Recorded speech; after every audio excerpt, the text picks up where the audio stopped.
The Salamanders in 40k are known as one of the most honourable, selfless, and, well, human of the Space Marine chapters. But when they were formed without any focus, their willingness to throw themselves against any threat almost proved their undoing.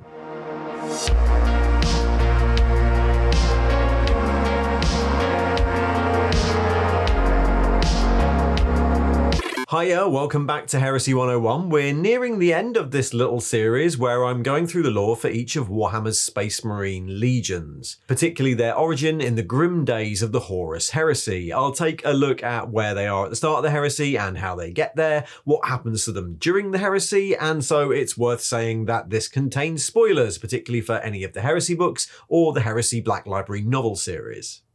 The 18th Legion, after its reunification with its Primarch, Vulcan, were considered one of the more noble and glorious of the 20 legions, but their small size and their assigned role, often as a reserve legion, made them easy targets for the traitors' opening moves. The story of the 18th Legion, like all the legions, starts during the Unification Wars on Terra. But unlike some other, more vaunted legions, much of the 18th's early history is unknown. They were considered part of the trifoil, 3 legions whose genesis was surrounded by even more secrecy than the rest of the Astartes project. Along with the 6th and 20th legions, the Emperor chose to keep the development of the 18th hidden, and this secrecy bred a distrust. Though the other legions knew of this trifoil, they were forbidden from speaking openly about it, and all 3 legions became the subject of dark rumours amongst the Emperor's many armies. The initial intake of initiates to the 18th was small but successful, and they were deployed into battle across multiple fronts near the end of the Unification Wars. But the action that cemented their reputation was the assault on the Tempest galleries during the campaign against the Ethnarch of the Caucasus Wastes. As the Emperor's armies assembled en masse to assault the forces of the Ethnarchy, the Proto-18th were deployed in termite carriers, tasked with assaulting and destroying the ancient subterranean plants that powered the enemy defences. The 18th, clad in yellow and black camouflage, fought through the searing heat and electromagnetic interference of the underground caverns for weeks without relent, and many in the Crusade forces considered them lost. Pressed by his commanders, it is said the Emperor silenced them and replied, "They shall not fail me. They will return from the fire. Thus it ever shall be." Reports claim that after the Emperor spoke, great tremors and earthquakes shook the region. The 18th Legion had succeeded against the odds, though of the 19,000 legionnaires deployed, just over 1,000 remained. But their success was held in such high regard that they were considered a priority for resupply and new recruits. This rebuild took time though, and as the other legions departed the solar system at the head of their own expeditionary fleets, the 18th became employed as a reserve.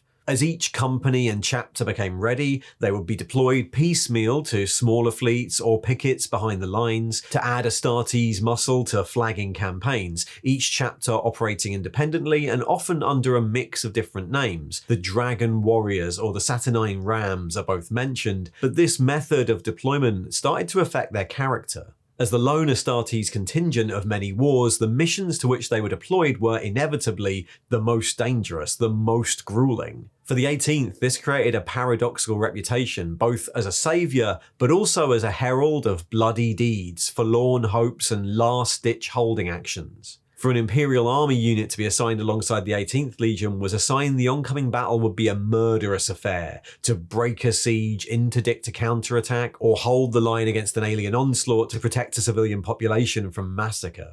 And this constant casting into the fire, combined with their battle honours and reputation from the Unification War, created a legion for whom to succeed against the odds was the only way to succeed. While their valour won them admirers in some circles, many considered their tactics to be nigh suicidal, affected by a compulsion to waste their numbers against almost impossible odds, numbers they never had to begin with. They fought throughout the Crusade, and their battle honours piled up, but to some it seemed obvious that the 18th Legion wouldn't survive it. One of the first steps in the creation of the Legiones Astartes had been the Primarch project, 20 superhuman generals created by the Emperor and intended to lead the 20 legions, each with different temperaments, specialities, and, in some cases, powers. But whatever secrets the 18th Primarch held, they were lost when the project suffered a great catastrophe and the Primarchs were scattered from their gestation pods on Terra throughout the warp, coming to rest on various worlds across the galaxy. The capsule containing the 18th Primarch came to rest on the death world of Nocturne, a world of great mineral wealth but also plagued by radiation storms and turbulent volcanic activity and populated by giant predator species and megafauna. The humans of Nocturne, isolated from the rest of the galaxy for the 5,000 years of old night, had adapted and become an incredibly hardy people, living in 7 great fortress cities and their surrounding villages, fortified against both the native fauna and the frequent raids by nearby Xenos. Named Vulcan, the infant Primarch was raised by a local blacksmith in the city settlement of Hesiod. And as he grew, he learned and participated in the life of the settlement, working in the forge, joining hunting expeditions, and eventually leading the defenses of the city against the Xenos raiders known by the Nocturnians as Dusk Wraiths, in fact Eldar pirates who periodically descended on the inhabitants to kidnap and enslave. Eventually, he rose to become a champion of the Nocturnian people, driving off the raiders and tearing their barges from the sky with great hammers taken from his forge. When the Emperor came to Nocturne, he found his lost son not as a rampaging warlord, conquering king, or feared monster, but as a mighty protector who had refused a coronation he could have taken by force and for whom power for its own sake was a hollow trinket. Unlike many of the other Primarchs, the Emperor came to Vulcan in disguise, challenging him to the ritual trials of Nocturne in return for his fealty. But the Emperor lost during the final test when he paused to save his son, and in gratitude Vulcan gave him his fealty anyway, taking on responsibility for the protection of not just Nocturne, but the Imperium as a whole. Vulcan then accompanied the Emperor's fleet on crusade for years before being reunited with his legion, learning the arts of war, history, and science, studying or fighting alongside many of his brothers, and fighting alongside the Emperor, a colossal, nameless warrior in emerald armor, scaled like the dragon of ancient Terran myth. When he eventually joined his legion, it was at the head of 3,000 newly raised legionnaires from Nocturne, coming to the rescue of the rest of the legion, who had become pinned down on campaign against an Orc incursion in the Taras division. The legion had characteristically formed a bulwark against the Orc advance, allowing time for 3 worlds of colonists to be evacuated, but they were now trapped, without escape, and their legion master, Cassian Vaughn, mortally wounded.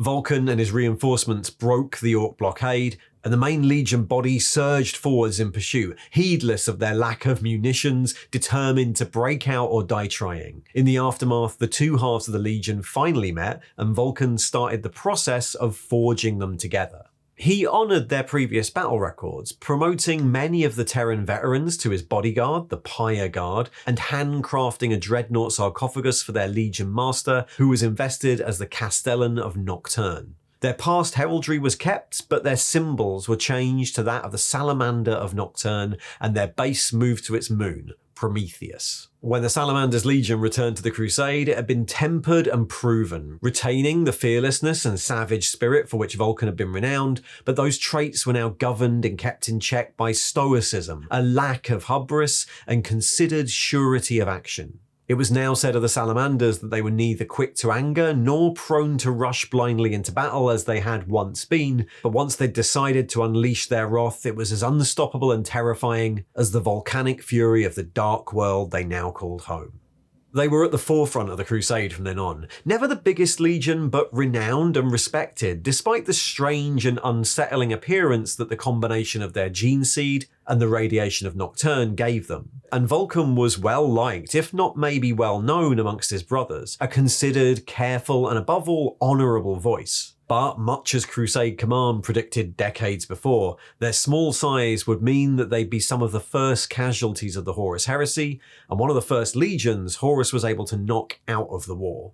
At the end of the Great Crusade, the 18th Legion comprised around 89,000 legionnaires, with the bulk of the Legion operating under Vulcan's direct command, and around 6,000 of the Legion assigned to various garrison duties across the Imperium, including the primary garrison on Prometheus. Before their reunification, the 18th had developed an idiosyncratic style of organisation based around relatively independent companies of between 100 and 200 warriors, primarily centred around infantry formations, and with the higher command of the Legion and any specialist formations acting kind of as a mobile reserve deployed where necessary. This system, which evolved in response to their fractured postings, placed a great reliance on shock assault tactics and the skills of the individual marine. Legionnaires of the 18th rated highly in technical skill and made use of more exotic weapons like Volkite, Melter and Flamers in place of organised heavy support units. When Vulcan took over the Legion, much of this technical specialisation was kept, as was its system of flexible, independent companies, but this was married to a wide body of martial philosophy and nocturnian warrior traditions known amongst the Salamanders as the Promethean cult. This body of work, the teachings of Vulcan, emphasised the Astartes' role as a protector of humanity, and set out a system of ritual trials and challenges designed to provide structure and purpose and test the endurance of the individual. The Legion remained a primarily infantry force, but this was supplemented by all the war material and resources a Primarch could bring to bear, including a keen alignment of the technical knowledge of Mars and the traditional craftsmanship of Nocturne. The Legion was also reorganised into 7 realms, each linked to and drawing its recruits from one of the settlements of Nocturne, with its command staff and its veteran warriors, known as Fire Drakes, officially responsible for the defence of that settlement, creating a further bond between the Astartes and the humans they were tasked to protect. The Salamanders' story during the Horus Heresy, though, was in danger of being cut short very early. In the build-up to Horus's betrayal, the Wardmaster had deployed many of the larger, more powerful legions to the far-flung reaches of the galaxy, with smaller legions, like the 18th, close to the centre of the Imperium. When Horus's treachery was revealed as the initial 4 traitor legions culled their ranks of loyalists on Isstvan III, the Salamanders, Raven Guard and Iron Hands were recalled and deployed along with 4 other legions to counter the Warmaster. With overall command falling to Ferrus Manus of the Iron Hands, the 3 legions deployed to the surface of Isstvan V in a first assault wave, and the Salamanders were in the thick of the fighting, committed to the left flank of the Loyalist advance in almost full legion strength, with Vulcan at their head. But when the second wave of legions landed and opened fire on the first, announcing their allegiance to Horus, the Salamanders were caught in a deadly crossfire and almost annihilated. Some legionnaires managed to return to their dropships and evacuate the planet, where they became a common sight amongst the shattered legion's guerrillas who dogged the War Monster's advance for the rest of the war, but the majority of the legion were destroyed. They were also deprived of their Primarch. In the chaos of the dropsite massacre, Vulcan was captured and imprisoned by Conrad Kurz, Primarch of the 8th Legion, who tortured him to the point of death multiple times. Each time Vulcan would regenerate, slowly returning to life once again, and it became clear to both Primarchs that Vulcan, like the Emperor, was a perpetual, an immortal.